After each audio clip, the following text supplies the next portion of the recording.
Well, it looks like we've got some expensive merchandise on the doorstep today.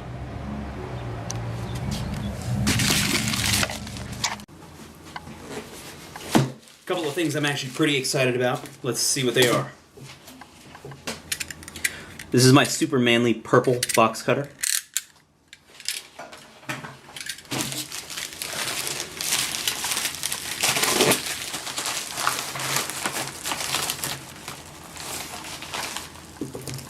Since I have so much time, with a newborn kid and work and businesses, I figured I'd get myself a video game. What we got here?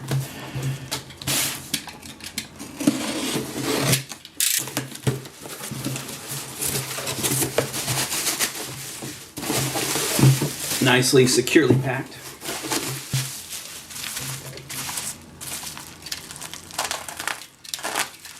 This thing is very well packed. I'd like to thank my Facebook friend that sent this to me.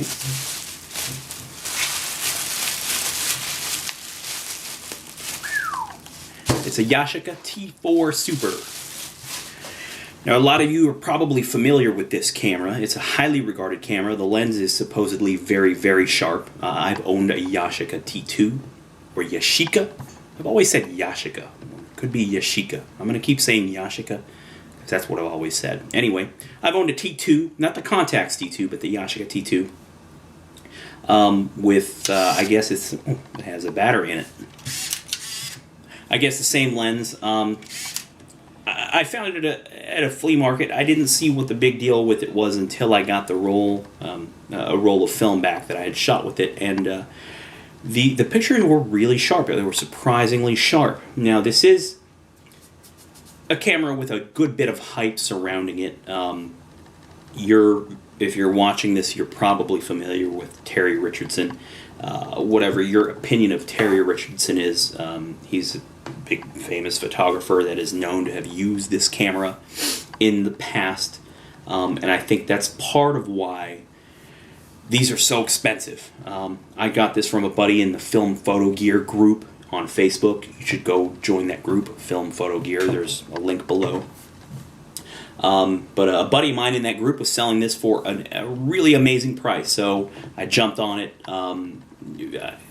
I think I saw the post about 3 minutes after he had posted it. I said I'd take it, and the next minute I was paying for it. So here it is, a Yashica T2, 35mm 3.5 lens. Or excuse me, it's a Yashica T4 Super. The Super and the T5 are the same camera. So it's got this scope right here, which is essentially a waist level viewfinder, which from what I see looks pretty damn useless. I mean, it is tiny. I don't see myself using that at all. So yeah, that waist level viewfinder, or super scope as they labeled it, it's a scope, but it is by no means super. But I guess, I'll try shooting with it. We'll see what happens. I'm probably just going to use the viewfinder. I'm excited to shoot with it. This is not really something that I had on my list of cameras that I needed to get. I know I wanted to try it. I know I wanted to shoot with it. Just because it is a highly regarded, highly popular camera.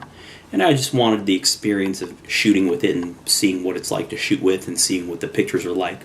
I don't know if I'm going to keep it. I'm going to shoot a roll, get it developed, and based on my experience with that, which I'm going to do at a later time, a full review with some sample pictures and my thoughts about the camera.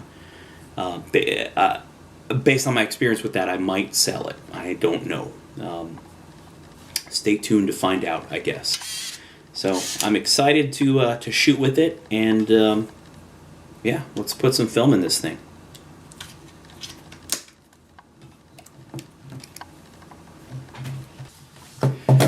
So I'm going to be using a roll of Fujifilm Superia Extra 400. I grew up shooting this film.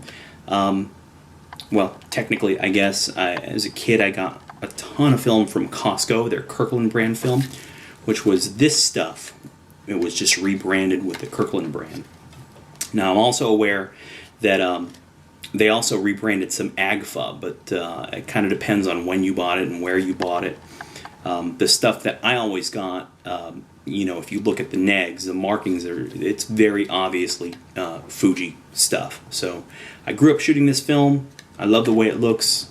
I guess it's part of that has to do with the fact that I grew up shooting it, and I just become really attached to it. To this day, it's my favorite film. So that's what I'm going to load up in the Yashica or Yashica, I don't know, whatever, T4.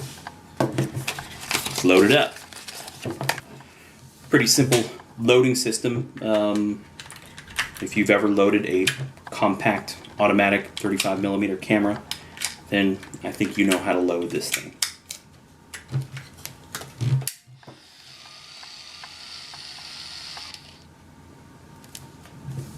We are ready to rock. See you later.